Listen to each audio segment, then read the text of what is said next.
بالकुल, इसी पर बात कर लेते हैं. साबिक सफ़ीर नगमाना हाशमी इस वक्त हमारे साथ हैं. Thank you so much नगमाना Hashmi साहिबा, हमें टाइम देने के लिए. सुबह सवेरे आपसे बात करना चाहेंगे ईरानी सदर का दौरा पाकिस्तान, और ज़ाहिर है एक गैर मामूली दौरा इस तनाजुर में भी है कि जो ईरान के हालात रहे हैं, जिस तरह की पाबंदियाँ रही हैं, फिर जो हमने देखा कि उनके इस तरह के विज़िट बहुत कम ममालिक के होते हैं, क्योंकि अमरीका का एक बड़ा लोगों को ख़तरा होता है, ममालिक को ख़तरा होता है. इस दौरे की क्या अहमियत है पाकिस्तान के लिए, ईरान के लिए और इस खत्ते के लिए? बहुत शुक्रिया मुझे अपने प्रोग्राम में मदऊ करने का. ये आपने बहुत ही सदफ अहम सवाल पूछा है. ये दौरा कई पॉइंट्स ऑफ व्यू से अगर आप देखें तो बहुत ही अहम है. पहली बात तो ये है कि ईरान जो है वो एक सिविलाइजेशनल स्टेट है, और वो उसने अपनी हमेशा रेजिलियंस जो है वो शो की है. तो चाहे जितने भी डिफ़िकल्ट हालात हो, मुश्किल हालात हो, इंटरनेशनल जितना भी प्रेशर हो, आप देखिए पिछले 50 साल से 40 साल तो हो ही गए हैं कि बहुत ही मजबूती से ईरान वो करता है जो उसके नेशनल इंटरेस्ट में हो. इतनी ज़्यादा सैंक्शंस हैं, इतने ज़्यादा वेस्ट उसके खिलाफ है, लेकिन फिर भी आप देखिए कि उसकी इकोनॉमी भी बढ़ रही है, वो तरक्की भी कर रहा है, और उसने खित्ते में बहुत अच्छी डिप्लोमेसी की है. और अब इतने पुराने जो मुश्किल हालात थे अरब स्टेट्स के साथ, ख़ास तौर पे सऊदीया के साथ, उसको भी बड़े एहसन तरीके से उसने रिजॉल्व कर लिया है.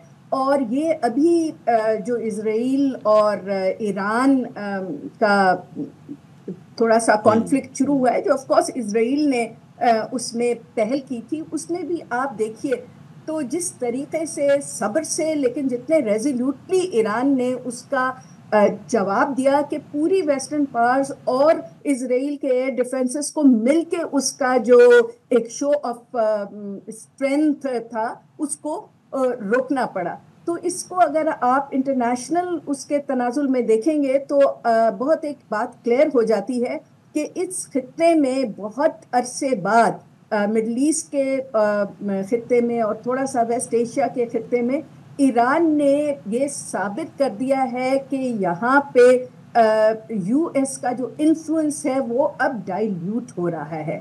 और ख़ास तौर पे इस रीसेंट कॉन्फ्लिक्ट ने तो ये बड़े सबके लिए रोज़े रोशन की तरह नगमाना साहब, एक सवाल मैं आपसे करना चाहूँगा, क्योंकि जो आपकी बात से एक चीज़ है, आपने कहा कि ईरान ने ये इस बात का इजहार पूरी दुनिया पे कर दिया है कि यूएस का जो एक इफेक्ट था इस खित्ते पे वो डाइल्यूट हो रहा है. एक जानिब ये चीज़, दूसरी जानिब हम देख रहे हैं इससे पहले भी अमेरिका कह चुका है गैस पाइपलाइन पे हमारे तहफ़्फ़ुज़ात हैं. उसके बाद वो ये कह चुका है, कल ये वेदांत पटेल साहब ने भी गुफ्तगू फरमाई कि जी जो ईरान से मुआहदे करेगा वो पाबंदियों से ख़बरदार रहे. इन दोनों को कैसे आप देखती हैं? इन धमकियाँ तो मैं नहीं कहूँगा, लेकिन ये जो बाखबर कर रहे हैं, ये जो पहले से बता रहे हैं कि जी पाबंदियों का सामना आपको करना पड़ सकता है, ये कितनी ख़तरनाक हो सकती हैं? देखिए ये बहुत ही टेक्निकल चीज़ है. इस वक्त उसमें उसकी डिटेल्स में जाने का तो वक्त नहीं है.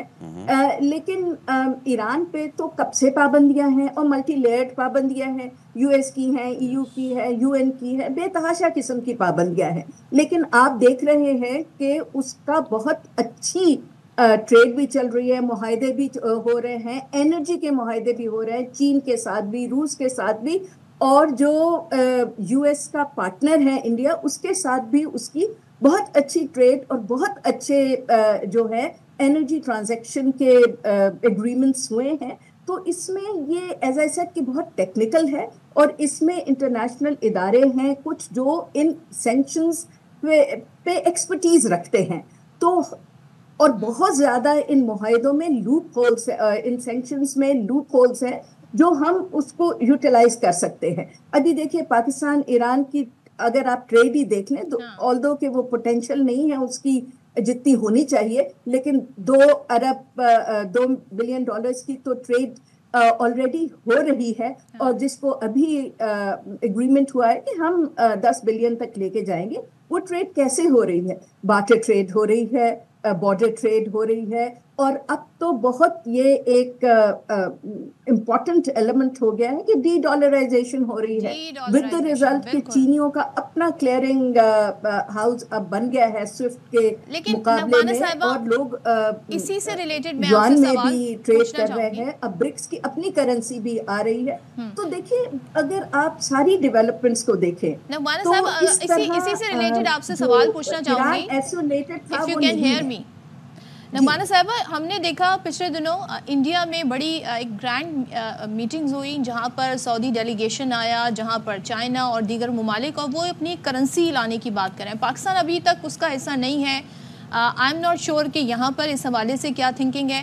اب ٹائم آ گیا ہے کہ ہمیں اپنے ملک کا مفاد دیکھتے ہوئے آگے بڑھنا چاہیے، اور وہ مفاد جو کہ ہماری ویل بینگ سے جڑا ہو۔ ہمیں اس وقت سستی انرجی کی ضرورت ہے، ہم بجائے ان ممالک پر ریلائی کرنے کے جہاں سے ہمیں آئی ایم ایف کی ہم اگر بات کر لیں، بیل آؤٹ پیکج تو مل جاتے ہیں، لیکن انویسٹمنٹ بڑے پیمانے پر پاکستان کی ایسی تجارت نہیں ہو پاتی ہے۔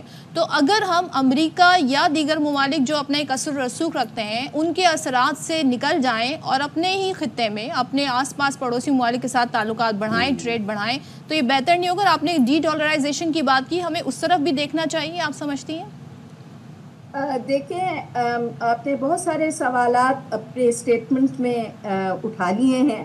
اس میں سب سے جو امپورٹنٹ بات ہے کہ باتیں تو ہم بہت بڑی بڑی کر سکتے ہیں، اور ہمیں اپنا ویژن بھی بہت بڑا رکھنا چاہیے، اور ہمیں اپنا فیوچر جو ہماری اورینٹیشن ہے اسے بھی ٹھیک رکھنا چاہیے۔ تو مجھے ایک تو آپ سے اس کے اسٹیٹمنٹ پہ تھوڑا سا اختلاف ہے کہ اب وقت آ گیا ہے کہ ہم اپنا نیشنل انٹرسٹ دیکھیں پاکستان نے ہمیشہ اپنا نیشنل انٹرسٹ دیکھا ہے، اور اگر آپ تاریخ کا بغور جائزہ لیں تو ہم نے، چاہے ہم ویسٹ کے ایلائز تھے، چاہے ہم سیٹو سینٹو کے ممبرز تھے، پھر بھی ہم نے اپنی ایک انڈیپینڈنس رکھی، اس کی ہزاروں مثالیں ہمارے پاس ہیں۔ اور اگر ہم اپنے انٹرسٹ میں فیصلے نہ کرتے اور اسٹرینتھ نہ دکھاتے تو آج شاید ہم نیوکلیئر پاور بھی نہ ہوتے، آج شاید ہماری وہ امپورٹنس نہ ہوتی خطے میں جو ہے۔ ایبسلیوٹلی۔ تو نغمانہ صاحبہ، آپ کی گفتگو سے ہم یہ اخذ کر پائے ہیں کہ پاکستان کا وقت آ گیا ہے کہ وہ اپنے مفادات کو سامنے رکھے، خطے کے مفادات کو سامنے رکھے، رادر دین کہ کسی کے پریشر آنے پہ وہ کریک ڈاؤن کر جائے۔ اپنے مفاد سے what I meant was کہ ہم فائنینشلی طور پہ، بزنس ٹریڈ کے طور پہ اپنے مفاد کو آگے دیکھیں، اور ظاہر امن بڑا میٹر کرتا ہے، اس کو بھی دیکھنا چاہیے، کیونکہ حالات جب اپنی بارڈر ممالک جن سے مل رہے ہیں ان سے بہتر ہوں گے تو امن و امان رہے گا۔ تھینک یو سو مچ نغمانہ ہاشمی صاحبہ، آپ سے بہت اچھی گفتگو رہی، اور ظاہر ہے یہ وہ ٹاپک ہے جس پر جتنی بات کی جائے کم ہے، کیونکہ اس کے بہت سارے پہلو نکلتے ہیں، لیکن اچھا ہوا اس طرح کی ڈیلیگیشنز پاکستان میں آ رہے ہیں، یہ ملاقاتیں ہو رہی ہیں۔ پاکستان جو ہے وہ اس وقت سب سے زیادہ فوکس کیا ہوا ہے معیشت پہ، انویسٹمنٹ پہ، بیرونی انویسٹمنٹ کیسے آئے، اس کو کیسے آگے بڑھایا جائے۔ جی ہاں، اور ہم دیکھ بھی رہے ہیں کہ اسٹاک مارکیٹ بھی بڑا اچھا پرفارم کر رہی ہے۔ آنے والے دنوں میں بہت اہم دورے ہم بھی کرنے جا رہے ہیں، ہمارے ملک میں بھی ہونے جا رہے ہیں، تو اٹس ویری گڈ۔ لیکن سیاسی معاملات سے بھی بہت سے معاملات جڑے ہیں۔